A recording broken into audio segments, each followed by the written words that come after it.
The Mike O'Mara Show at MikeO'MaraShow.com. Let's get started. It's The Mike O'Mara Show. Mike O'Mara, Oscar Santana, Robb Spiewak. And now, here's Mike. That's Eric Quick. He's a listener, Woo! right? Yeah. That's a wonderful Eric Quick, the very first guy that we've had as our guest announcer today. We're very happy to all do that. All week, baby, Mike, all week. He has Oscar been with Santana's us for idea. over 16 years, Eric has. He heard us first in Portland, Oregon, but now he set up housekeeping with his family in Freeport, Illinois, and works as a beer brewer at Phase 3 Brewing Company in Lake Zurich, Illinois. And his one wish is that we would take and do a live show in Milwaukee.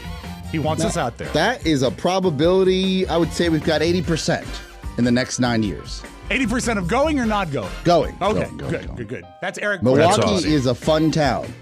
That is awesome.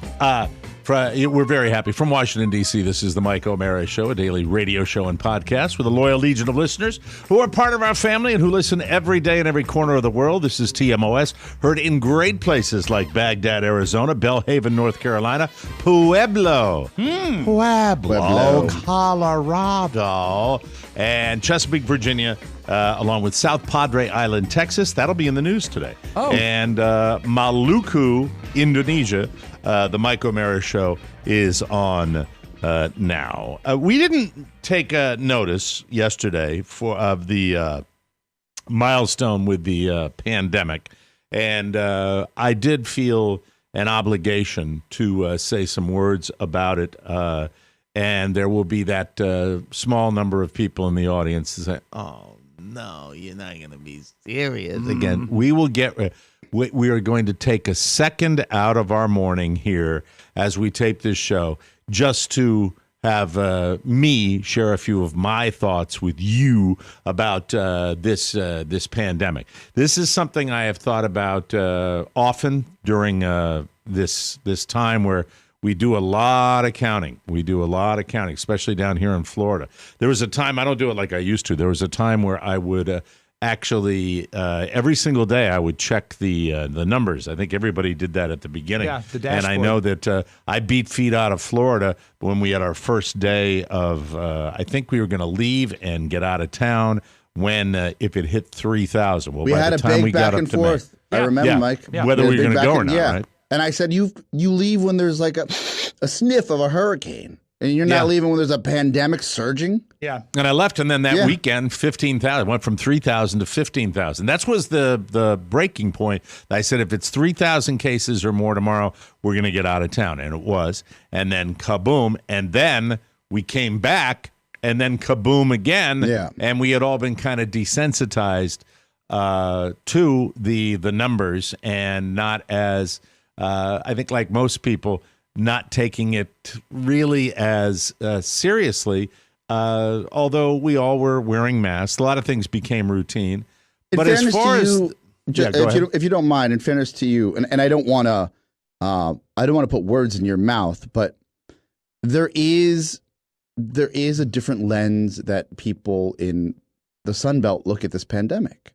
There is. And there was also a lot of waves. I don't know, because I mean, I live down here, so I guess you're right, but I don't know what the lens is for other people other than when I talk to my sister and I watch reports around, and it's been a crazy year where there were so many waves of different theories that people seem to grab onto. Remember, it wasn't going to live in the summer because it was hot.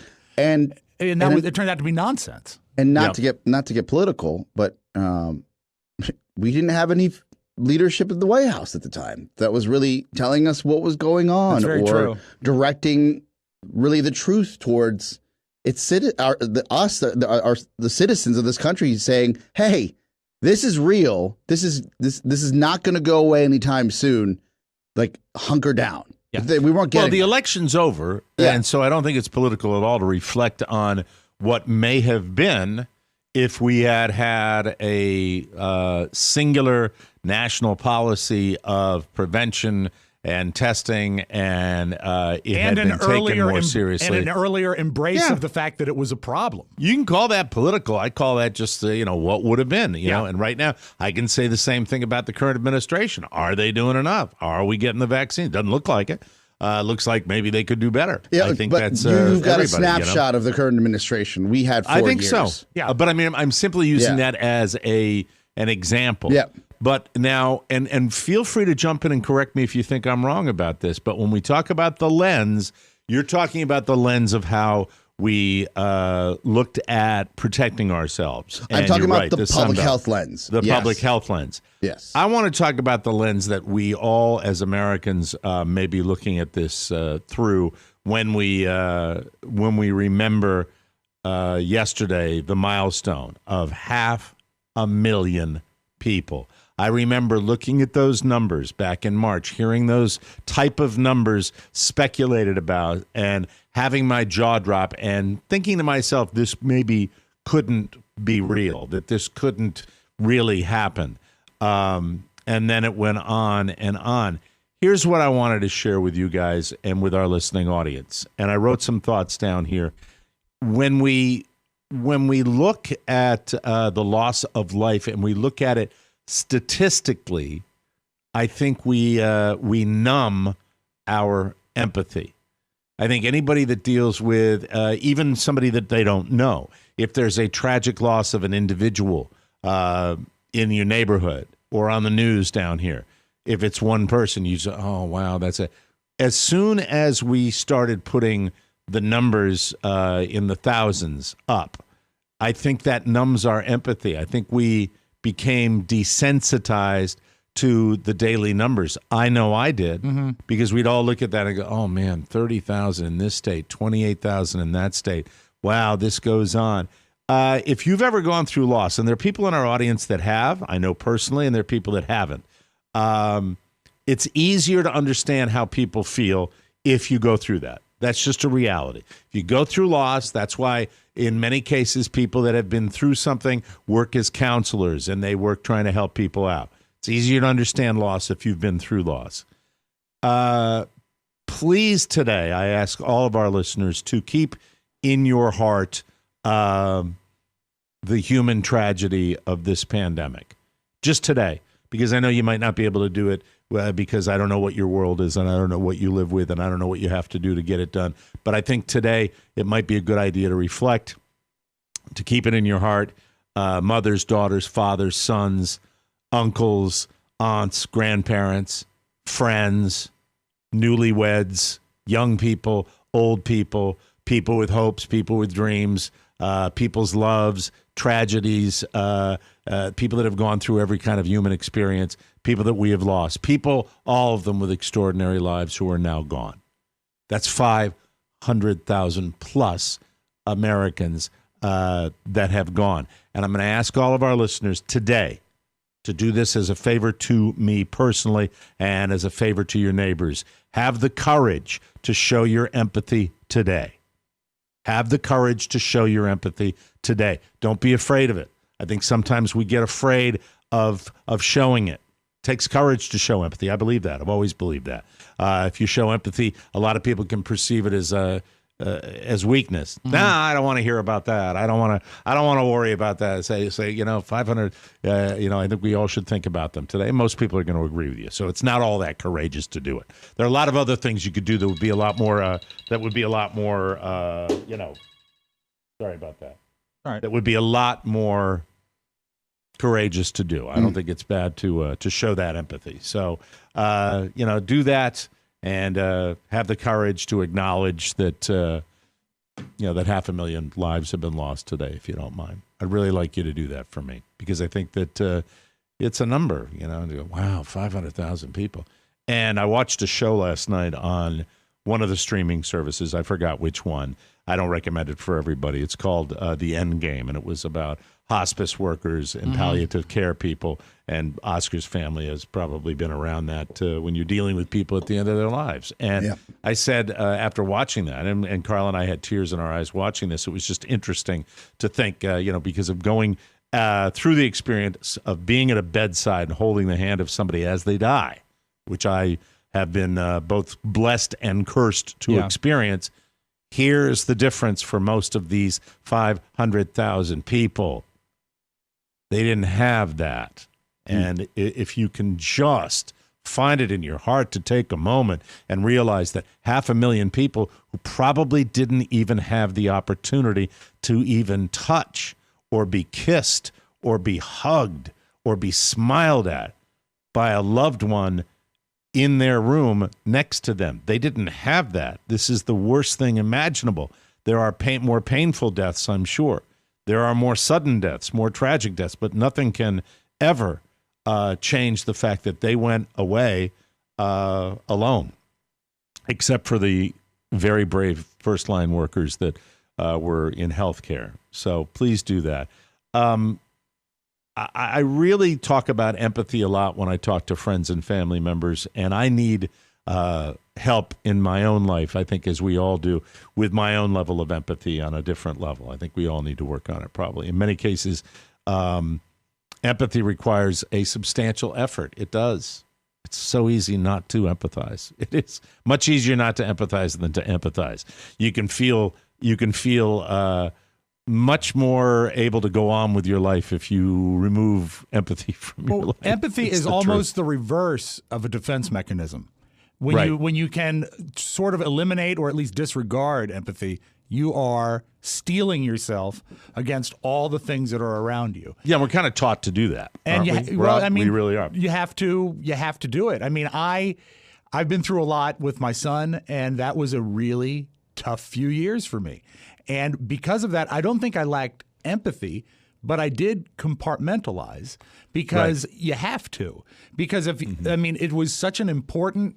He's a leukemia survivor, just as a brief reset, and he was a 3 to 4 year process. They called it his roadmap of being treated.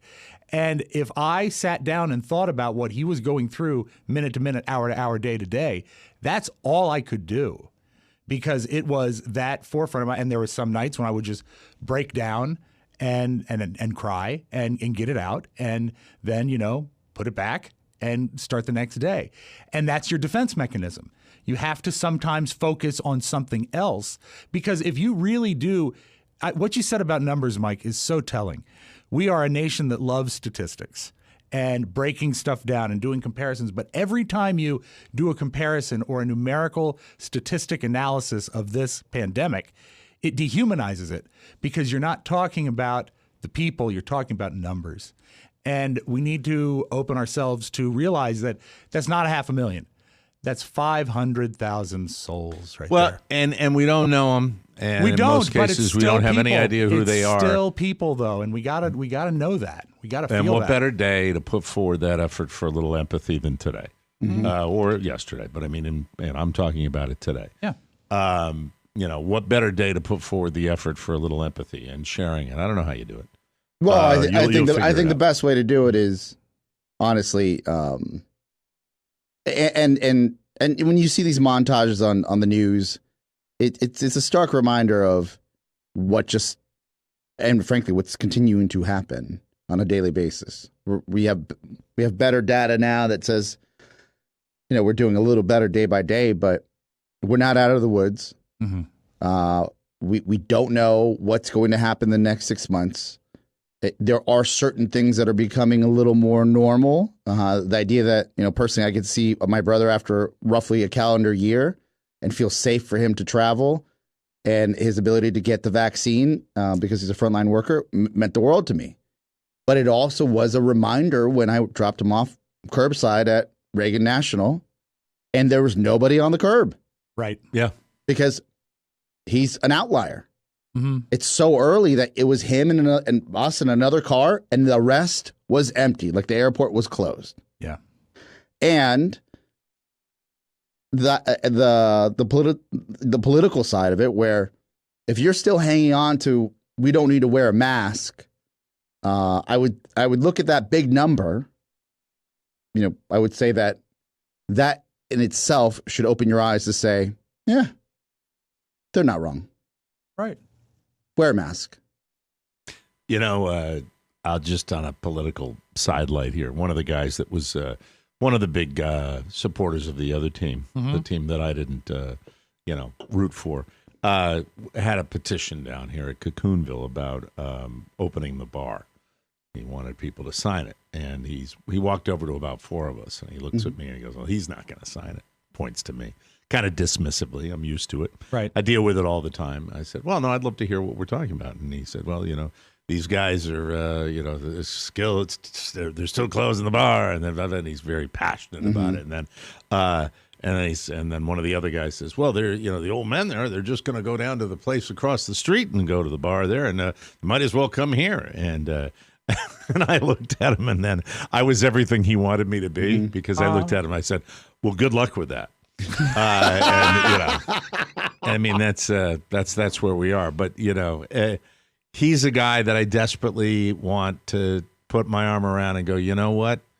I get it. That you want things to get back to normal. I understand that that's been your priority and that you really don't feel the severity of this like a lot of other people might be, and that might not be your fault. It might be the fault of the people that kind of made you think that way. But today is a day where watching this program last night about end of life, and it made me so aware of what each life is worth to most people. Sure, there are people that pass without a lot of loved ones around, but most of them, most of the people that go have affect 10, 15, 20 different people. Yeah. Oh, yeah. And it's terrible. So at the beginning of the show, we're not going to start anything with any sounds yet, Rob, because I want to come right back after this. But I wrote this down to this morning when I woke up, okay? So this is just a little message from me to you, for the families and friends, the hundreds of thousands of human beings we have lost. I will never forget. I don't have to know you to care about you and to let you know how sorry I am. May the memories of those who have died live in the hearts of those who love them forever. And may we all take a moment to remember them now with a moment of silence. And let's do that right now.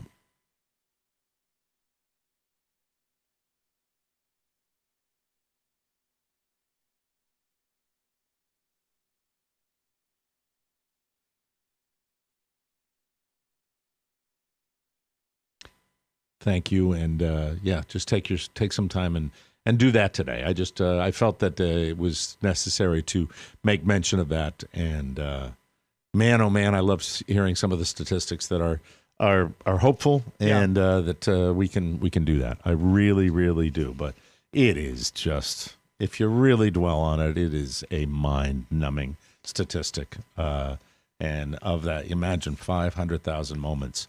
500,000 funerals, 500,000 of all that. So I feel strongly about it, and I wanted to do that. And now it's onto the like that. And I can talk about the fact that I played. We're not going to break, bud. We're not going to break. Okay. No, we're not going to break. That's what I said before. Learn to listen to learn. That's how it works. I wanted to say that we're done with that, and I wanted to get it out of my off my chest. And then I made dinner for the family last night. I was proud of myself. Before or after the depressing documentary did you cook? Before. Okay, good. Long before the depressing documentary. And I did the full Mr. Mom yesterday. I did the grocery shopping. Oh. And I did the meal preparation. Now, you might not think that's a big deal, but for me, it is. And the trip to the big box store that you love so bad. Yes. I have to say this. The trip to the big box store you love so bad is a far different experience when you are given marching orders, when you are told to go shopping for stuff you need. Like a list? Were you assigned a list? Yes. Oh, dear. I was given a list. Oh. I can handle a list at the grocery store, under protest. Yeah. Beef burgers. But I cannot handle a list at the box store. I understand because it's a grazing environment. It is a browsing environment. You got to look and see what's new. It's ever changing. Have I ever said I hate going to Costco? Have I ever told you that? Alluded to a lot of times how Rob goes all the time, but how I can tell you why I hate it. Go ahead, because I can understand why anybody would hate it. That's why. No. I don't think so. I'm kidding. As a kid, my mom would drive us to Price Club. And I remember going to Price Club. That was the precursor to Costco. Yeah, this is old school. Throwback. And I remember going there, and it was a special occasion because we were still, a family on a budget. And when you go there, you're saving, but you're buying in bulk. Right. So ideally, you need the square footage to buy in bulk to store and get in, right? Unless Right, we want to right. orders. Uh-huh. So we would do it once in a while. And it would usually be around my father's birthday when we'd have a ton of people over for Heinekens and Coronas and skirt steak. That's what it was. So she would buy in bulk then. And then, so it was more of a celebration once in a while. Then we went to Sam's Club. Sam's Club became kind of just kind of like, all right, fine, I'll go to Sam's Club because they had good meat there, my mom would say. So we would go there and get the good meat.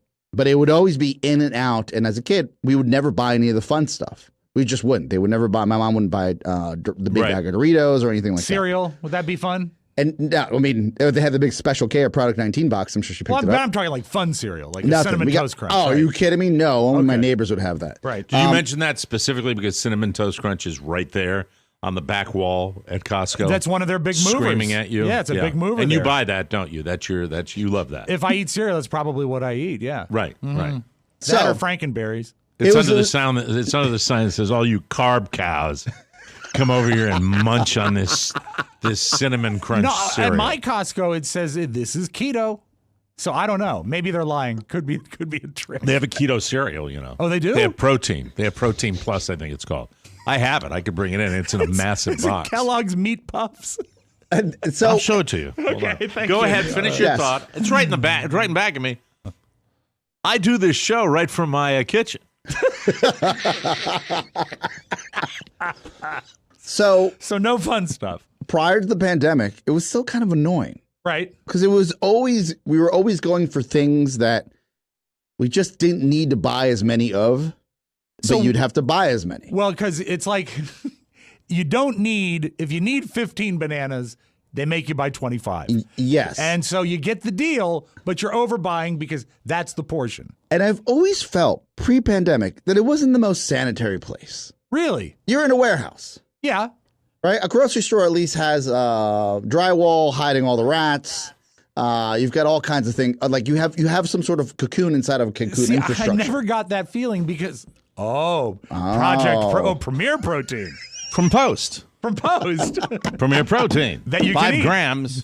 5 grams total sugars per serving. 14 grams total carbs. 20 grams of protein. Wow.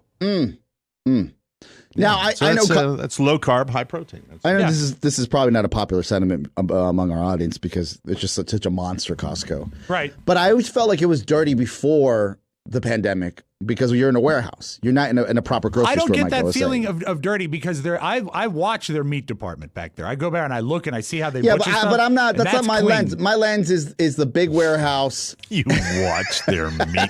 I watch them how they work. They're What good. do you sit there and just Very say you like good. everybody that? Yeah. By the way, how is that the ultimate log jam of the box store when Of people course. stare at the meat just going? I don't stare and I don't cause a They're- logjam, but they're- I watch they're how they dead operate. cows. I watch how they operate. That's a clean operation. Bakery's clean. But Oscar, most of the rest of the stuff is prepackaged. So you're okay. You're Agreed, okay. but the warehouse setting always put me off I kind of like it. because it was just it felt like I was like, what are we doing here? Like we're supposed to be selling food. It should be sanitary, clean. It's not Like, just food. Great aisles, like perfectly laid out. Yeah, but they're super clean. They're super clean. I know, but that was my perspective. Right. And then you get the pandemic. Right. And the time I had to go and get in the line around 6 a.m. in order to get in there by 10 a.m. in the middle of the pandemic. Right. That screamed never again. I get Now, I'll go back for my mom, but it's just not my thing, man. And you have to know, buy so more. you hate it. You have to buy more than you need. Yeah, Who needs you all hate of it. that? You're forced. So I just got done with this whole big protein carb thing. Yeah. And then let me tell you about the Carb Cow dinner that I served my family last night. Carb Cow? Right? Well, it's Carb Cow. By the way, when you're on a protein diet, going into Costco is one of the worst places you can go Yeah, well, you're outside proud of of the meat yourself. section. Yes. You know the avocados and the meat, that's fine, and shrimp and stuff like that. But then, like every other grocery experience, you can load up on carbohydrates and do that, and and it can be tedious. Fresh bread. Yeah, and they've got I know you love it. It's your happy good. place. So good. It's because you're that's what you like. I mean, you love it. I mean, it's I don't mind it, but in fact I prefer it to a regular grocery store because I like going into a place where I can see gadgets and TVs as well as groceries. TV department's still fun. Yeah. Yeah. So on the marching orders yesterday were I looked at it so many times I almost have it memorized. Diet Coke, 30-pack. Carry what? A 30-pack of Diet Coke, back left corner. I love it because soda is another one. This is a moment in the show, and I've made a pact not to pick on you on the show, but it's moments like this. I'm just going to say quietly and respectfully that. See, when you remember that in your brain, I would just remember, the 6 seconds between me saying, please don't play the music into the spots between the time I said that and the time you played it. I would just pray that somehow you could free up that space that is regards the actual show. But it's never going to happen. But you're going to remember that it's a 30-pack of Coca. I would not. I've purchased this item 100 times. I would never ever know the number. It just would not be in me, and I would not know where it was located. Maybe that's why I had such a problem when I was there yesterday trying to be Mr. Mom. I should be your Costco concierge, Mike. I should be there with you. You could FaceTime with me. Oh God, they didn't have it. To make a long story short, Costco concierge. They didn't have Diet Coke. Okay, that's a the weird first thing to be out of. That's the first moment where they start to bone me as I'm in there. Diet Coke? No, that's a staple. Plenty of a product that, as far as I'm concerned, you could dump off a barge in the middle of the ocean, and that's Coke Zero. Oh, I'll take a Coke Zero. Massive. What's that? Oh, that's not that bad. You're making an exaggeration. It's a mistake. It's a terrible misstep. Sucks. If you like that occasionally, and by the way, I do not drink that stuff nearly as much as I did years ago. I don't. I will have one on occasion if I need a little caffeine boost. Sure. That's it. So they don't have that. And then I'm told to get a very specific kind of butter, a Kerrygold butter, which appeals to me because I'm a leprechaun. Right. It's Irish butter. And guess what? I guess Costco decided that the Kerrygold butter was selling better than their giant 1984 Take Over the World butter, the Costco brand. So that's gone. They didn't have that. Wow. So but I guess they flip these brands a lot. Sometimes, yeah. The point I'm trying to make is that it's a lot different. I like going into Costco with my mouth agape. Yep. And just going up and down the aisles and just deciding what I am not going to buy, because you don't buy anything that way, and you're just like, hey, this would be good. Hey, this is be good. It's kind of fun if you really want. If you're a wino, it's a great place to go because you just hang out, great and, wine, and look at the wine. I know we're in his wheelhouse. Do you ever read the cards, Mike? The wine cards that they have? Oh, it's fascinating, isn't it? Yeah, but they're not. But they conjure with that. I know they do because they have some. Don't they have some kind of knockoff wine magazine that wine viewer? Yeah, not or Spectator, something. Not Wine Spectator. It's Wine Viewer. I think it's Wine Guys. Right, Wine Guys, or Wine Periodical. What I love Wine Periodical gives this a 97. I like the little paragraph under where he says, notes of current. Yes, exactly. So, but I got it, but then. I decided that this is where the inner fat guy in me came out, that I was going to provide the mother-in-law who is visiting, yes, and the wife with a Costco meal par excellence. And I alluded to my wife when she went off to work, because I'm Mr. Mom after the show's over, that I'm going to buy a pot pie, one of those chicken pot pies, famous item at Costco. And then when I was in the section with the pre-made foods, I purchased a shepherd's pie as well. Ooh. So when they got back to my domicile, there was a Carb Lovers special on the dining room table, with the table set with my son and my mother-in-law and my wife, and it was the Carb Busters special with a chicken pot pie and a shepherd's pie. And I believe that in total, the four of us enjoyed about 6% of the total food that was on the table, because, I mean, really, you could feed 50 people with the amount of food that I got. And then it was, I think, put off to the side. But it is carb laden. The chicken pot pie is one of the only food items where you get it and you say, Jesus, this is heavy. It's heavy. It's a lot of food. It weighs a lot. Right. You'd love that. You would love that. I've never had a chicken pot pie in my life. You know what? Taste of a time. Do you have a functioning oven at your house at all? No. You have a toaster oven or something like that? The emerald one my mom gifted us broke. So you don't have an oven? No, we have a microwave. Yeah, but that won't work for this because, for one thing, it's about 18 inches in diameter. So it's not going to fit in the microwave. big. Go to Costco and bring your mother a chicken pot pie. Yes. Put it in the oven at 375 for an hour and a half and get ready for fun. Polo That's pot what pie. Pollo That's pot pie. Right. I was always as a kid, chicken pot pie day would always burn me. Like I just never got into it. I'd get something else. It seemed mean at different. Burn you school? like the roof of your mouth, like Robb Spiewak being burned by a chicken pot pie? Now, what does that mean? It would mean that by the time I got, maybe because we had a later lunch as a kid or something, by the time we got there, the pot pies would always be busted up. Like by the time they would serve us in our school But district. you're talking about an individual guy. Yeah, like the a little guy. Swanson. The little guy. This is a whole another level.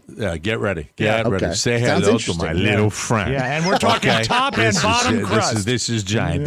Say hello to my little friend. We got the homepage coming up. We're going to talk to Joel Rogers about airplanes falling apart. Yes. Nice. All that and more coming up on the Mike O'Mara Show, everybody. We will be right back with the news right here. Yeah. Let's open up the audio vault for today. Take it away, Rob. Who is the captain now? Oh, dear. Digital Oh, no! Dumpster. Digital Fun is the best thing to have. Dumpster. The Digital Dumpster. Audio oddities and digital diversions. Don't miss the Digital Dumpster every day on the Mike O'Mara Show. Welcome back to the Mike O'Mara Show. This portion of the program is brought to you by our good friends at Cornerstone. All right, here we go. We all knew this day would come. Mortgage rates have moved off of their lows. Oh, no! This rate increase has Oh, eliminated the no! opportunity to refinance for nearly 1.9 million homeowners. So if you haven't taken advantage of these ultra low rates or tapped into your home's sudden rise in equity, time is running out for you to call my friend Mark Livingstone and his wonderful team at Cornerstone First Financial. Cornerstone is the only company I recommend. It's the ones that Oscar recommends them. Rob does Yes. too. They are a direct lender, which means they can guarantee to meet or beat any other mortgage offer, whether a purchase or refi. Send the folks at Cornerstone your most recent mortgage statement for a free, fast, comprehensive proposal and see how much money they can save you. 202-625-1221 or cornerstonefirst.com. Now, they have 20 years in the business. They have a AAA rating with the Better Business Bureau. I always say Better Business Bureau. And they have hundreds of great reviews. Why would you call anyone else? Don't wait until it's too late to be part of history and these incredibly low rates. Call Cornerstone First Financial, 625-1221, area code 202, or cornerstonefirst.com. Personal attention from application to closing. We love them. You're going to love all the good people at Cornerstone First Financial. Do it today, ladies and gentlemen, and we thank you. From the four corners of the World Wide Web and into your digital device, it's what you need to know. This is the homepage. Homepage time. We just got done talking about it after a year that has darkened doorways across the U.S. The pandemic surpassed a milestone Monday that once seemed unimaginable, a stark confirmation of the virus's reach into all corners of the country and communities of every size and makeup. The toll accounting for 1 in 5 deaths reported worldwide. That's the U.S. of A. Wow. Far exceeded earlier projections, which assumed that federal and state governments would marshal a comprehensive and sustained response and individual Americans would heed warnings. Didn't happen.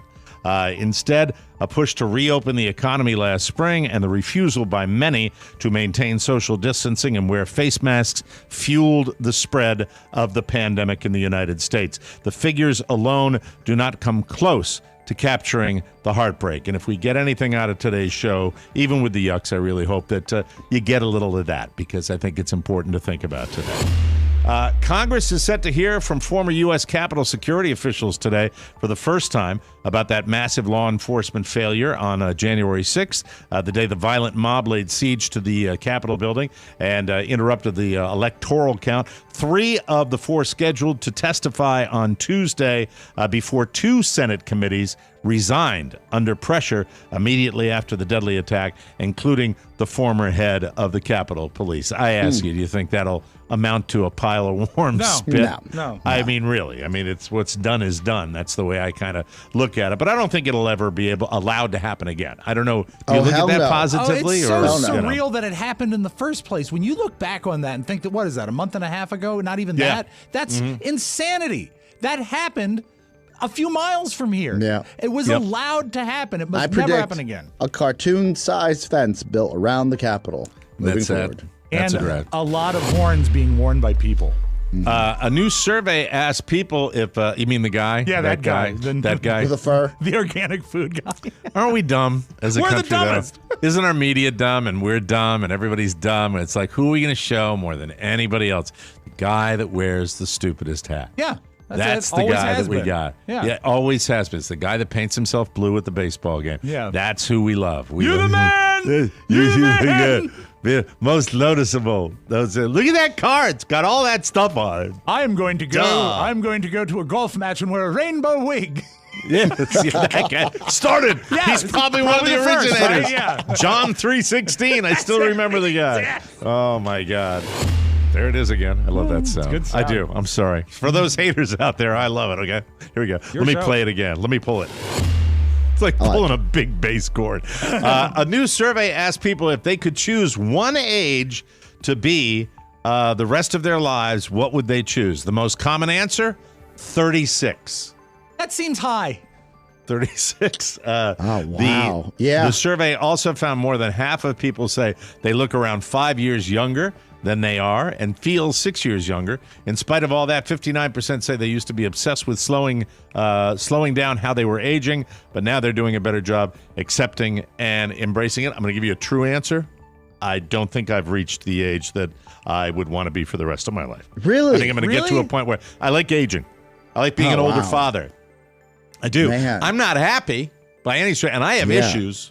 I have more issues than anybody in our listening audience or even you boys will ever know.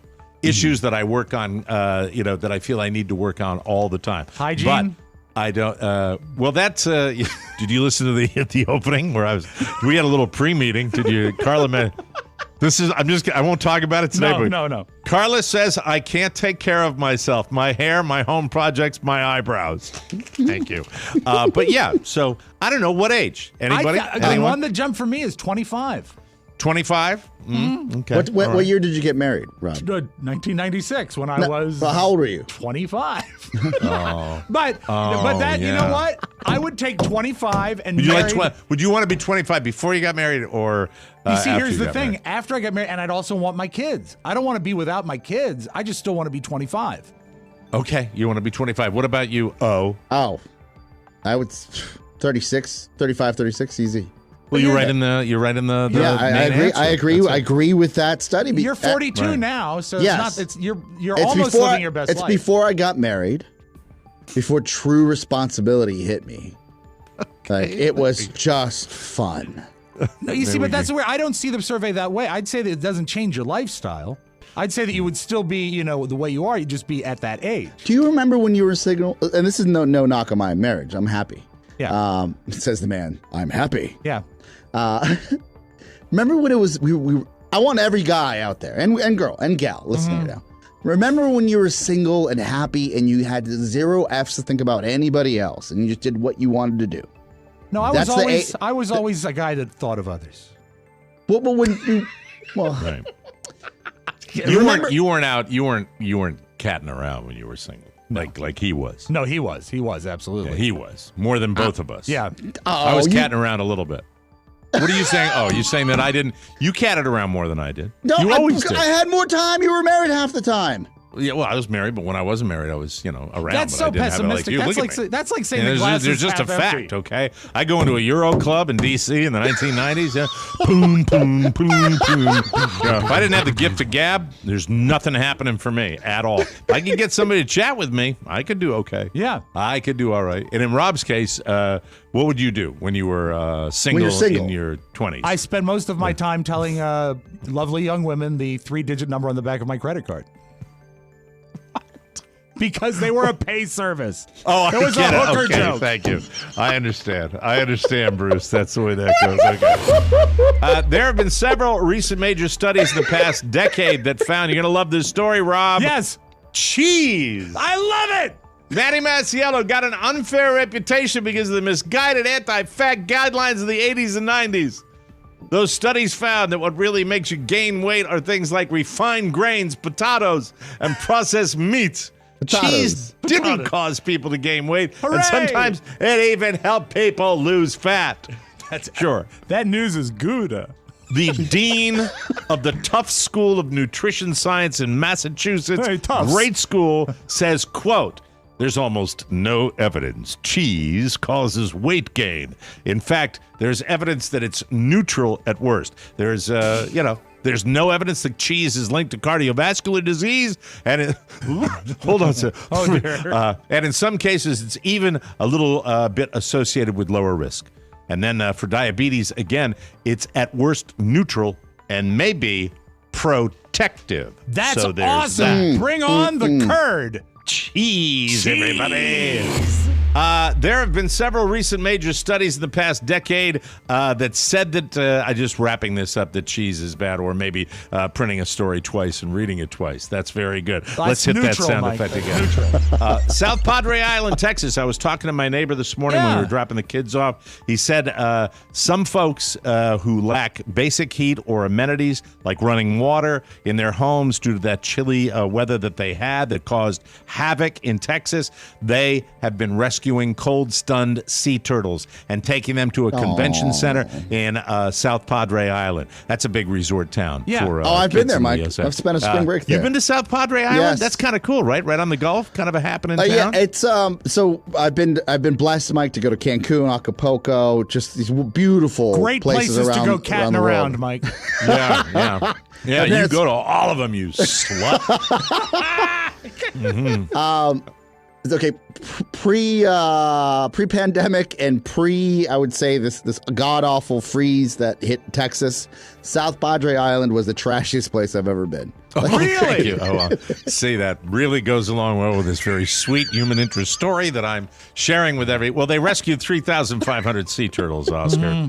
So don't pick on them too much, all right? That was 10 years ago. Who knows? That's right. Ed Kaum. It's a Kaum night out, CAUM, executive director of the South Padre Island Convention Center and Visitors Bureau, whose motto is "Keep it trashy." Told the Associated Press on Wednesday, every 15 minutes or less, there's another truck or SUV that pulls up with a sea turtle. He said that with another cold front approaching, they don't know when they'll be able to return the sea turtles to the water. So I think that's a sweet little story. I was trying to do that before, you just called it a trashy place. I railroaded it. The hard Sorry. thing for the sea turtles at the convention center is they can't afford the $10 chicken tenders. Okay, very good. Yes, now you're making a concession. All right, and now a little something. 20-year-old Ethan Birch and 19-year-old Chad Kurchinski had a run-in with police on Saturday in western Pennsylvania, where my wife's from, Western PA. Yes, a beautiful It's place. not clear what they were angry about, but they drove to their local police station later that night to lodge a formal complaint. And when they got there, cops realized they were drunk. Oh. And both of them are underage. Uh-oh. And Ethan's car was in the parking lot, so they arrested Ethan for drunk driving. And at some point, Chad lost his cool. Oh, Chad. Chad and Ethan. Chad. Ethan. I'm sick of these guys named Ethan. Chad lost his cool, so he's facing charges for underage drinking and disorderly conduct. Hey, we have good news there. Always a silver lining, though. Yes, please. No college scholarship. I blew it. Oh, no. Start God again. damn it. We have good news, though. There's a silver line. Sometimes I like the kicker line so much. The good news is that no college scholarships were damaged in this incident. Thank you. Thank you very much. Very good. Ethan and Chad. We'll take a break. Talk to Joel Rogers. Sorry we're late, Joel. We try. Here I am thinking the new format. We wouldn't be rushing, but we just got too much on Lots this of show. stuff. So much. We'll be right back, everybody. Thank you very much. The UBS Evening News with Howard Beale. I don't have to tell you things are bad. Everybody knows things are bad. It's a pandemic. you're upset and you're angry and you stare at your podcast player and you say, please don't take my Friday cocktail party or my shopping center or my bonus show or my steel belted radals. Luckily, you've got the Mike O'Mara Show and it's not going anywhere. We know things are bad, worse than bad. They're crazy. It's like everything everywhere is going crazy, so we don't go out anymore. You've got to say, I'm a human being, goddammit. My life has value. And that's okay, because you can always go to your computer, open a window, and type MikeO'MaraShow.com. Do it. You'll be glad as hell, and you won't have to take it anymore. MikeO'MaraShow.com, making you as glad as hell. I must make my witness. Thank you, Howard Beale. Hey, we all have memories from childhood that shaped who we are today. With a KiwiCo subscription, you and your child get everything you need to create unforgettable moments right now. Right now?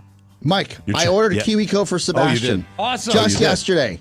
Really? And I don't care what you say. If you don't have kids, you don't know the joy that another parent has when you gift them this. Because Yes. I literally showed the videos for little Sebastian to his mother, and I said, which one is best for you? Because I don't have a little child, but I want to gift this to you. Right. And she started seeing all the activities you can do with your kid. I don't know what we've been waiting for little Sebastian. I got it for my niece and nephew in California. They love it. But little Sebastian is now ready to go. He is good to go, and he will get his first package in no less than, I think, 5 to 6 days. Let me tell everybody what this is. These are hands-on science, art, and geography projects delivered to the door every single month. So T.O. Oscar is going to be very famous. KiwiCo, they take exploration to new heights, and everything they need is inside each colorful crate. So your child can get started right away. This is for Sebastian already that we're talking about. Yeah, because now? they have a 2 to 4 package Yeah, that they can do have arrive. all It's ages. great. Yeah. Well, look, everybody knows, especially during the pandemic, hard to find new creative ways to keep the kids busy while stretching their brain. There's no commitment, so you can pause or cancel anytime. And I love that my son and I get to do it together. It's so much fun. Michael actually mentioned to me the other day that he's got a new crate on the way, and he's very excited about it. And I am ready for the next adventure as well with KiwiCo. KiwiCo, redefining learning with hands-on projects that build confidence, creativity, critical thinking skills. There's something for every kid or kid at heart at KiwiCo. Get 30% off your first month plus free shipping on any crate line with code TMOS at KiwiCo.com. That's 30% off your first month at KiwiCo.com. Promo code TMOS, and we thank you. Welcome back to the show. Whoa, whoa. The other day, everybody saw the video. Over the weekend, it started, and it was pretty amazing to see that this engine on a plane was bursting into flames, and the pilots successfully landed this plane after this emergency. And it was just amazing. We thought we'd call our good friend and one of our best TMOS listeners in the whole wide world. We get to see him. Hi, Joel Rogers. Big plane pilot. Everyone. You are a jet pilot, just like they say in the kids' books. I am a jet pilot. That's it. Let me look. I have heard a couple of times on news services other pilots interview. That's the first people that are interviewed when something like this goes down. You don't fly on Boeing equipment, but you do fly on heavy equipment. And Yes. one of the things I love about your posts on social media is when you show the simulators and the training that you have to receive. First question for you. When you see something like this, what is your first reaction from your perspective? From a guy that is in the seat of a heavy aircraft like that, what do you think when you see it? The first response is, I'm glad it wasn't me. But the real response is, what happened and what can they do to prevent it? And I have to preface this with, I am flying an Airbus, but my previous job on the A330, some of our fleet had the Pratt & Whitney 4000s, the same basic engine as this 777. Now it's a different model. It's a different fan. It's the different front of the engine, which is what failed. But I've got a little Pratt 4000 time in my logbook. And I will tell you, just because everything is related to everything, that Pratt & Whitney was probably 3/4 of my town was employed, where I grew up in Glastonbury, Connecticut, by Pratt & Whitney Aircraft, which was based in East Hartford, Connecticut. And if you caught the factory shift leaving Pratt & Whitney, you were screwed. That was the only time we had real rush hour was when Pratt & Whitney Aircraft would let out. But they have been making jet engines forever. And one of the reasons they have been doing it forever is because of the reliability. One of the things I heard about this engine, Joel, that concerned people was the fire prevention mechanics that were on this engine. You know, that engine was on fire all the way into landing. They weren't able to suppress it. It's fire suppression I'm talking about. What do you think? Is there a reason for that? I mean, obviously you pay attention to that kind of stuff. Well, yeah, but I know basically what everybody else in the public knows, which isn't much. The NTSB is going to take a year tearing into this thing. One fan failed. The second fan, or the whole fan blade separated, and then a half of a second fan blade separated. And I think the engine just shook itself. It was so out of balance that something obviously broke in the back of the engine and probably spilled fuel and fire. I like a question. The 777 has 2 fire bottles for the engine. I assume that they did both of them, but obviously didn't shut off the fire real quickly. It did eventually, but it's a little disconcerting to see the flames. Mm-hmm. How much of technology of a jet engine has changed, say, like when Mike was a boy and they were building them at Pratt & Whitney in the 1970s? I mean, when the engines were made of wood? That's right. When they were hand carved and they were actually made of spruce. But I'm wondering, the technology of a jet is pretty staid, I imagine. But have the engine construction advanced, or is it a different deal now? I think the materials and the tolerances are better. And it's obviously controlled by computers. So on the 777 and when I fly the A350, it's a FADEC, full authority digital something control. I forget what the A stands for, but all I do is just click it into, this position, and the computer figures out how to make that much power, what it needs to do with the rotors, the stators, and how much gas. So it's very automated, which is nice. Joe, we have a text that came in from an Santana who wanted to ask if that it flies itself. If sure. If those are the Wright brothers behind you with your show. Okay. Full disclaimer: I am celebrating my parents' vaccine by spending 2 weeks in Indiana, so I'm a long way from home. That's so sweet. Okay. All right. Yes. Are those your? Well, you're too young to have those. That is your a great something or other. I don't even really know. That's some old Civil War something signed by Lincoln. So that's fair. I'm in the family heirloom department of the. Oscar just sent me that text. That's terrible. Joel, I know it pisses you off when I say they fly themselves. They don't fly themselves. I just like to grind your gears. I'll admit it. Can they fly? Just before you go, Oscar, I just said, can they fly themselves with one engine? Is there a autopilot for one engine? Oh, that's a good idea. Yes and no. The A350 is certified to do a single engine auto land. Most airplanes aren't, but like I said, I'm flying the brand new airplane, and it can. I've done it in the simulator. I haven't done it in real life because I've never shut down an engine, but it can land itself on one engine. Now, is there one button to push? No, it's a tremendous amount of programming. I'm not saying they're Teslas. I just like joking about it because I know it grinds your gears. What I would say, maybe not the best phrase to use in this particular. Yeah, well, there was some grinding going on in that engine. Let me tell you. I'm curious for you when you hear the pilot's response, and it's calm and cool and collected. As I imagine training will get you to. Do you want to hear? I can play just briefly the Mayday call so we can reset here because we can give that a check. Here we go. Here's the Boeing guy. And it would help if I had it turned up. Here we go. Mayday, United 328 Heavy, Mayday aircraft. United Denver, departure, United 328 Heavy, Mayday aircraft. Just experienced engine failure, need a turn immediately. There's a big. So, I mean, that's pretty calm. So I live in Denver. And I'm actually based in Detroit, but flying out of Denver, they're taking off going to the west. It's right towards the mountains. So his response of we need to turn immediately is the first thing that you should do. It's I don't want to fly single engine. I think we've got one of those engines right outside my window here right now down in Southwest Florida. Yes, usually they're a little earlier, but I guess today the blades are working today. The blades are working today.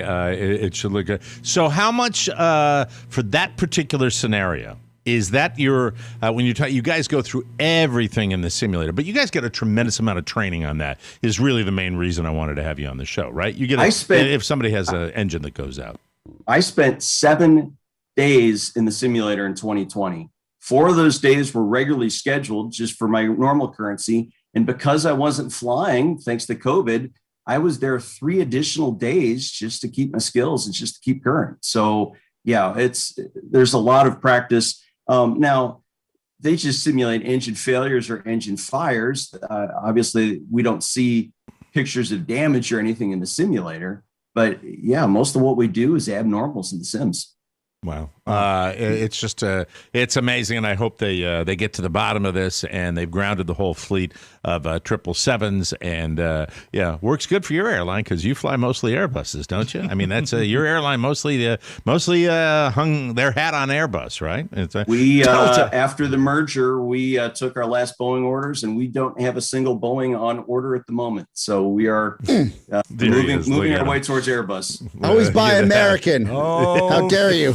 You know what? You laugh, but we're getting the A320s that are coming from Alabama. So they're building them in the U.S. Final assembly, at least. That's it. And Joel, is there anything else, anybody you want to say hi to or anything like that while we have you? First and foremost, since I've been away from home for a couple of weeks, I should probably say hi to my wife if she still has, if we're still married by now. Sweet. Who knows? That's right. And do you have you gotten back to any kind of normalcy at all? Are you starting to see I did fly some light at the end of the tunnel?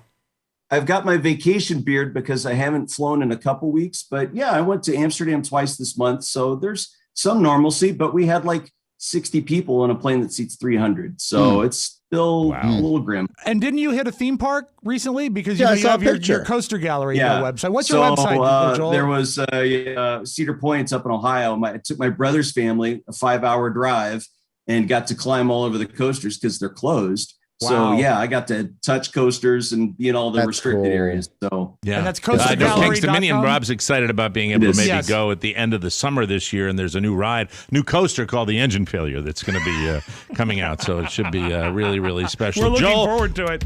Best to you. Hey, and thanks for having me. Good talking with you guys. Thank you so much for taking the time to talk to us today. Anytime. We'll take a break, and we'll come back with more fun and more thrills. You, ladies and gentlemen, are listening to the Mike O'Mara Show. We'll be right back. What the hell's going on here? I'm Casey Kasem. Fucking ponderous, man. He's down on the phone. Dear Casey. Oh, two. I want somebody to use his fucking brain. He was a little dog named Snuggles. Good golly, Miss Molly. What happened to the pictures I was supposed to see this week? We're up to our long-distance dedication. I gotta talk about a fucking dog dying. Boy, this is fucking ponderous, man. God damn it, if we can't come out of a slow record, I don't understand it. Fucking ponderous. You can make your long-distance mailbag dedication by sending an email to Robb at MikeO'MaraShow.com. Dear Casey. That's Robb with 2 B's. 2. And until the next promo, America, keep your feet on the ground and keep reaching for the stars. Thank you, Casey. Welcome back to the Mike O'Mara Show. This portion of our program brought to you by Stamps.com. Going to the post office is probably not how you want to be spending your time right now. No. That's why I recommend mailing and shipping online at Stamps.com. Stamps.com allows you to mail and ship anytime, anywhere, right from your computer. You can send letters, you can ship packages, and you can pay a lot less with discounted rates from USPS and UPS and more. With Stamps.com, you get discounts up to 40% off post office rates and up to 62% off UPS shipping rates. Wow. It's no wonder nearly 1 million small businesses already use Stamps.com, just like us.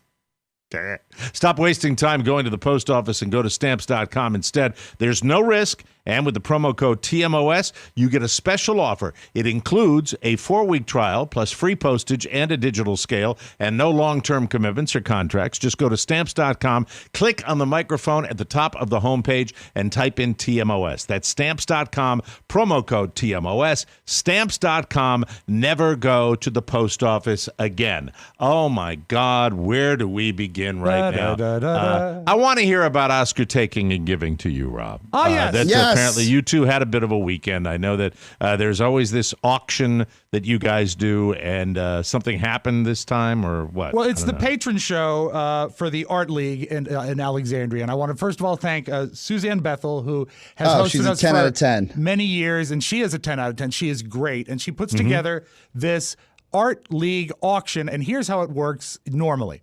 There's about 600 people that crowd into facility in Old Town Alexandria here in D.C. It's called the Torpedo Factory. It used to be where they made torpedoes. They actually have torpedoes and big military-grade scales and stuff in there, but Thank you. It's an art space. Welcome. And they get people, and people pack coolers, and they bring libations, and they come in, and they buy a ticket, and they get their name drawn, and they get to guys choose. have done this for like 10 years. This was my 6th year, and Oscar Wow. predates me by a few. Couple years. And so, 8 years. and this is I think their 53rd, so they've been doing it a long time. This is about the time you two should be honored for this. I believe No, you're right. no. The last guy got honored at 25. So we got some ways to go. Oh, we do? Oh, really? Yeah, remember he retired. Oh, that's right. Yeah, That's right. and we slipped in. That's right. We made it our own. But obviously, you can't crowd 600 people into a factory during the days of COVID, so they went virtual. And what they did, actually, it worked really well this year. People emailed in their choices, and a computer algorithm did the selections for them. So it eliminated a lot of the confusion of having to do it live. Oscar and I were going to go in. It was going to be an easy Saturday because normally. But you were based at the Torpedo Factory. Yeah, we went in there, and Yeah, there was 8 people in the gallery, and we were all masked. There were 8 people. There were 8 people in the gallery, and we were all spaced out, and we was all wearing masks. So, Magna cum laude my ass. Mike, it's VCU. I've told you it doesn't count. And There was 8 people. How do you get magna cum laude by saying there was 8 people? Because the check Sliding cleared. scale. Check cleared. So we go there, and I'm on my way, and I get a text, I believe, on Saturday morning. Normally, There were a lovely woman who I spoke to. Normally, this is a Sunday She night were event. great. This is normally a Sunday Yeah, night because event. Monday's usually a day off. Because Monday is President's Yeah. Day, and people get hammered, and that's part Right. of the fun of it. Well, this was a Saturday afternoon, and I'm on my way, and I get a text from Oscar, and he says, "You're going to have to cover for me. Yeah. Got going on with my parents and stuff. I'm just not going to be able to make it." So They boned me. I'd be. It's an hour on Zoom. We do this every day. and it turned out it was I said, what can you say? You dick, Oscar. What can you say? I said, Gotta I pick my got you family. covered. I'm bringing my daughter with me, so I'll have some company. Do your family. Ceiling fan. You gotta go on. No, this was my mom and dad were meeting me at the office at 11 a.m. They're supposed to meet me at 11 a.m. Right. That was done by noon. Get to Robb by 1, if Yeah. not sooner. It was a 2:00. It was a 2:00 broadcast, so Yeah. they want us there at 1. You're Had very more good, than both enough of you, time. to do this. I'm sorry, Rob. Yeah. You're very good to do this. Yeah, I'm not. Well, you've done it in the past. It's fine. He has more wins than losses. We've covered for each other. So what I Actually, said, you did because I had the flu one year. yes, and I couldn't yes, do it. Yeah, that's yes. right. And I did all Yeah, 6 you've hours. done it. That's right, and you've done it Yes. for him, and he's okay. Yeah. I get it. All right. But still, it was the only Last thing- minute. It was last Yeah. minute, and the thing that was awkward-ish is when I got there and I had to tell Suzanne, who's the coordinator of the whole event, and she's really operating at about 110 miles an hour because Last thing she wants is a curveball. they've never done this virtually before, and apparently the dress rehearsal the day before was a disaster as far as online. You and were everything. great, though. I tuned in. So he's done nothing but ruin it more. Yeah, and so I say, I've added stress. I come in, I say, "Hi, Suzanne." She says, "Oh, great to see you. Thanks for coming. You remember my daughter?" "Yes, Julia." And she says, and Oscar?" I said, Where's the Latino? I said, "Yeah, about Oscar. Yeah. It's gonna, he's got some family stuff going on." And I Yeah. left it vague and open-ended where it could have been, a brother You know is whose visiting. fault that was? Obama. There you go. It could have been vague and open-ended. So she said, "Well, okay, I guess. I guess you can handle it.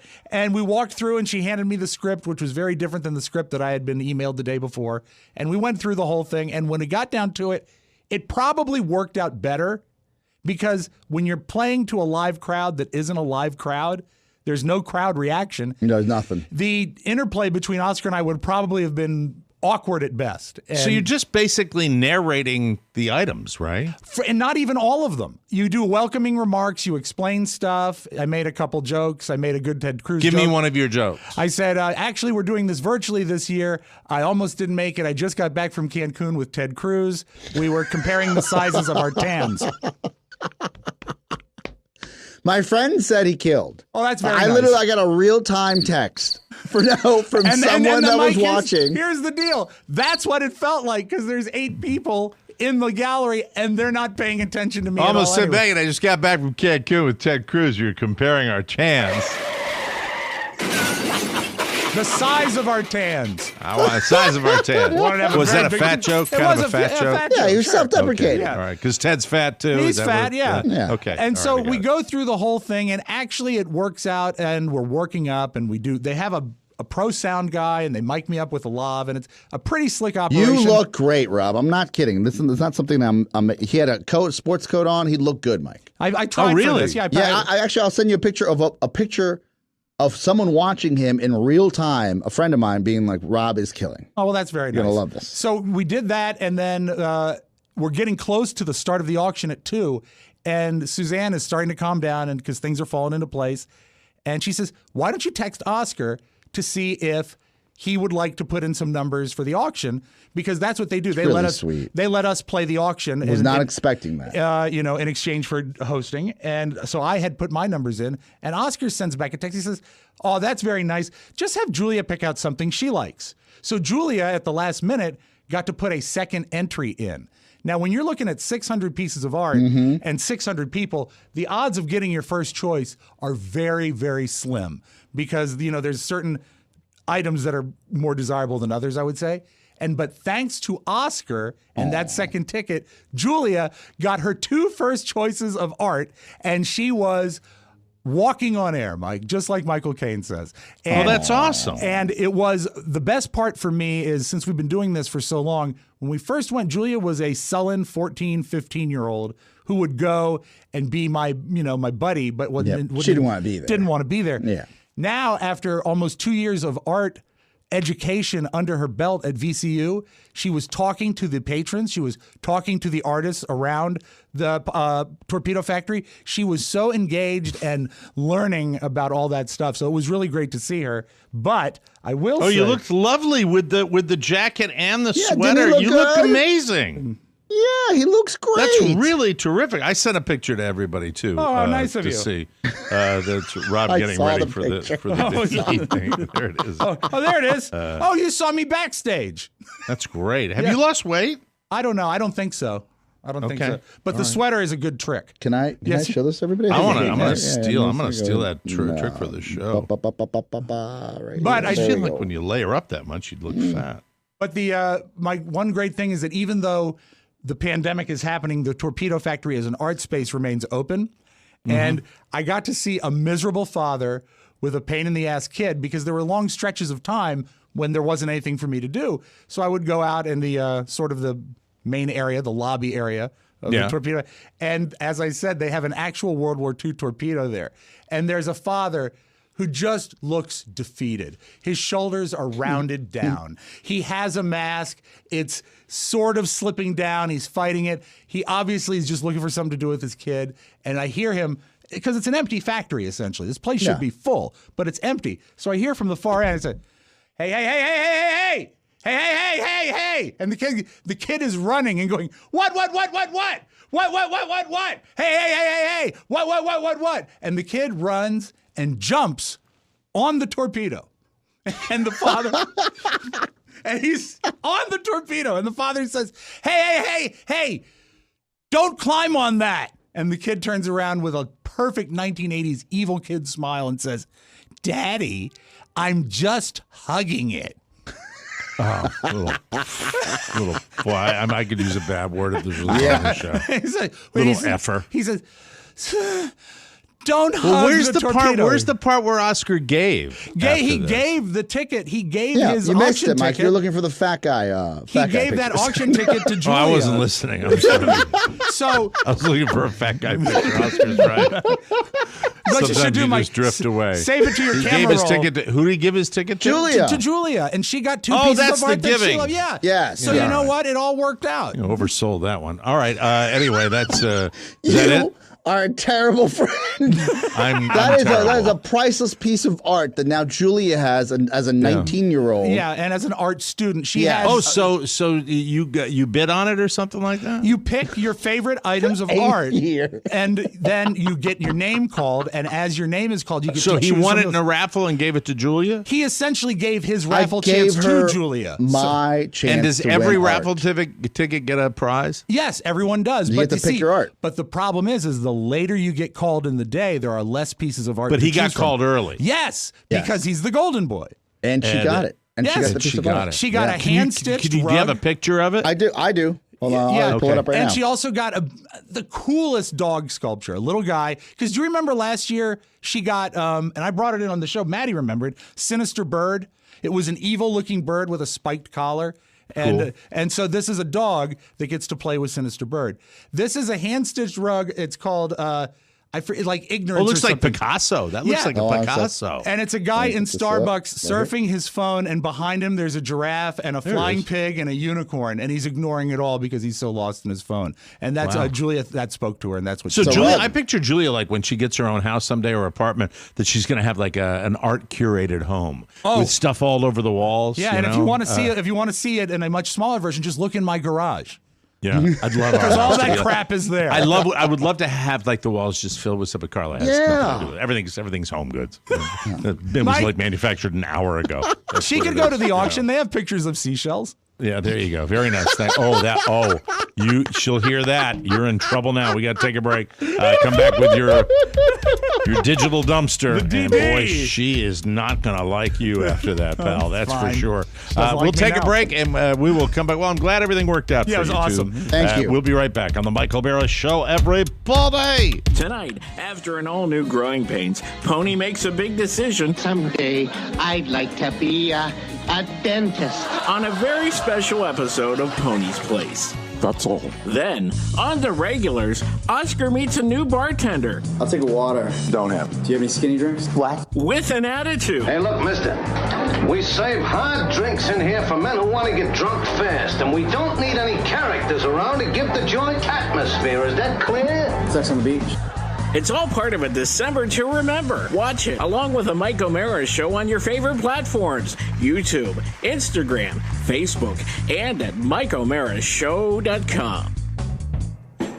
Welcome back to the Mike O'Mara Show. I apologize for that. I should have paid more attention. I mean, really, when I go looking for something in the, and you guys are telling a story and I'm trying to enhance it with my own visual stuff, I'm not good at it. I'm not nearly as good at it as you or Oscar are. So when I go to look for a fat guy picture, my brain basically does this. That's what happens to my Mike, brain. as I Same said, sound as it save has. it to your camera roll. That way you can find it faster next time. Thank you very much. I appreciate it. This portion of the Mike O'Mara Show brought to you by Thompson Cigar. Premium cigars. Oh, I love them. I get mine from Thompson Cigar Company. With over a century in the business, these guys really know their stuff with the best prices on everything from Macanudo to Monte Cristo, my flavor. Looking to try new, rare, top-rated blends? Check out Thompson Cigar's tour and sample 5 different blends each and every month. Thompson Cigar Company continues to be the #1 choice for premium cigars in the USA because what do? They deliver the very best customer experience. It is so great to shop for something I love with online convenience and know that I am dealing with the best in the biz. Plus, all the accessories you need. Lighters, tobacconalia, you want those cutters, they've got them. They're fantastic, anything you ever need. So sit back and take a break from all the craziness with a cigar from Cigars leader, Thompson Cigar Company. These guys rarely do offers, but right now Thompson is offering our listeners 15% off orders over $75 or 20% off orders over $99. Just go to ThompsonCigar.com and use promo code TMOS when you are ready to check out. That That website is Thompson, THOMPSON cigar.com. And remember to use the promo code TMOS. Let's open it up right now, ladies and gentlemen. The digital dumpster. Double Here's D. Robb Spiewak. Yeah. Now, did you hear the audio from the new probe on Mars? They actually got audio for the first time from Mars. Yeah, Wow. This is cool, and the fidelity is great. So what has happened is this: it's called Perseverance, I believe, is the name. Perseverance. Perseverance Right. is the name, and they're calling it Percy. And they actually got audio from Mars. Check this out. 102 been 400 days old.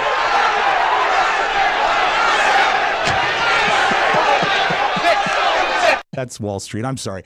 What I want to play you here is actual audio from Mars. So jarring. We have seen the planet in the sky for all of mankind, and people wonder, what does it sound like up there? And they were actually able to get sounds.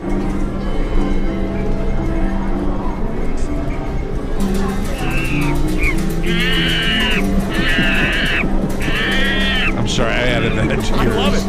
Oh my God, I like that. Wait a minute, it sounds like a factory. That was a casino. Is that just a what? Oh, that's a casino. So you're faking it too? Do you have any legitimate audio from Yes, Mars? I do, Mike. This is Mars. All right. It's a very silly planet. No, actually, no. I swear, this is the Mars audio from NASA.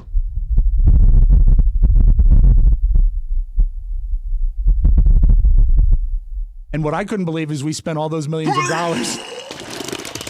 We spent all that money to find out that Mars just sounds like Pony's microphone. Can you play it one more time? The real.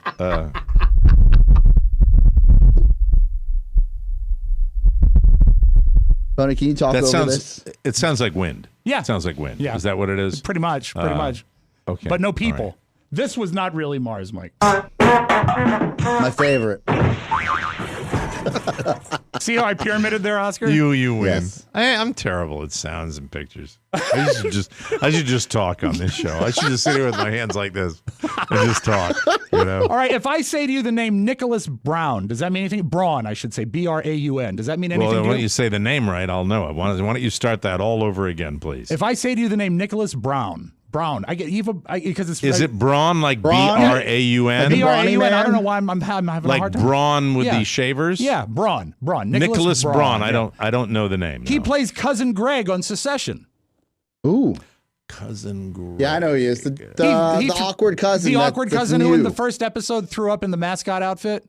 He's the geek. Yeah, He's kind of the exactly. nerd guy that is the weak sister of the family. Well, he was trending yesterday because he put on a video on the TikTok saying that Kim Kardashian should date him, and maybe he's joking, and maybe he's not, but it's worth a listen, I think. Where does she go at this moment? You know, because she's been through 3 This guy's funny. marriages now, and it's like, are you willing to even take a shot on a new guy at this point? Like, would you be down to meet a new person, totally just kind of different guy? One who could, you know, make you laugh a little bit or make you feel small because he's so tall. Or He's just a great. guy who's talking about her on the internet, like a video, like make a guy who makes a video like this and he's just sort of like trying to find a way to just talk to her because he doesn't know anybody who knows her. So if he's doing shtick, first of all, he is doing shtick. Yeah, of He has course. to be doing shtick. But you know And what? He's If doing she- great shtick. If It's she great dated him, he shtick. would say yes. He would say yes. Yeah, to and that, I've of seen course. interviews with him off the set of Succession, and Yeah. he's just like his character. Yeah. That's how he acts. Yeah. I think that's fantastic the way he did that. That's awesome. I love that. I know it's been said for years everybody eventually is going to get a podcast, and I didn't Yes. necessarily believe it until it was announced that the release of a show called Renegades Born in the USA, it's a Bruce Springsteen, Barack Obama podcast. Yes. And it's coming out soon. On the surface, Bruce and I don't have a lot in common. He's a white guy from a small town in Jersey. I'm a black guy of mixed race, born in Hawaii. He's a rock and roll icon. I'm not as cool. I was trying to remember the first time we actually met. Probably was in 2008 during the campaign. You came, was it in Michigan or Ohio? I have no recall. In our own ways, Bruce and I have been on parallel journeys, looking for a way to connect our own individual searches for meaning, truth, then community, with the largest story of America. Thank you. And over the course of a few days, all just a few miles from where he grew up, we talked. Doesn't sound like Bruce wants to be this there. is a limited series. Series. Podcast. They're not like I'll listen here every day. I'll listen. If I listened to podcasts, I would. Yeah. I would listen to it all the time. I heard an early review that... Where's Bruce on this? I don't really remember, Mr. President. His fidelity should be a little bit... Well, I don't remember Mr. President. Which, all Bruce Springsteen... Look, as he gets older, can I point something out? It's going to piss a lot of people off. Bruce Springsteen is just Tony Bennett with different style of music. You're right. Hey, that's right. Thank you, everybody. Appreciate that. I'm going to do that. The little body hug. You got to cut him a little slack on that promo, Mike, because he was drunk. No, Bruce Springsteen. Oh, that's terrible. Here's there's a legend. I have the theme song to the that podcast.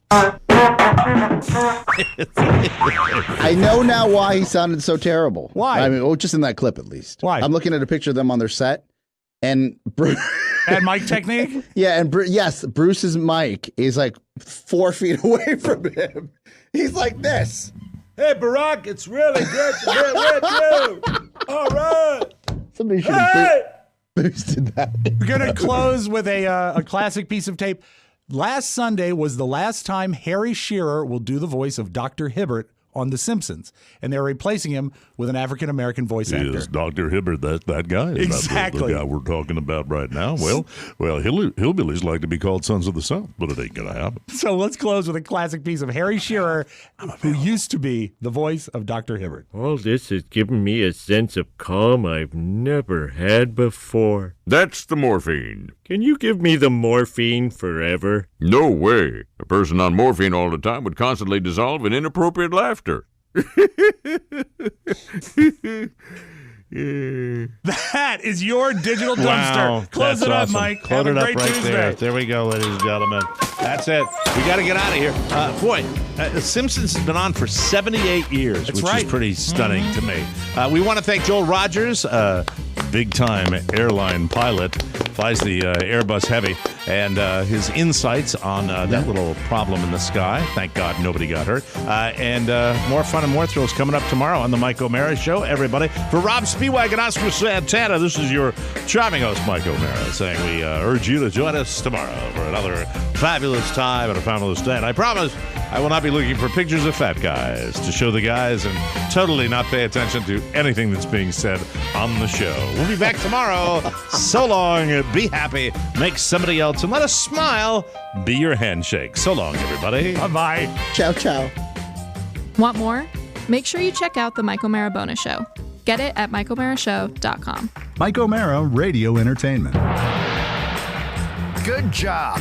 Ooh, that's a bingo. Oh, good for you.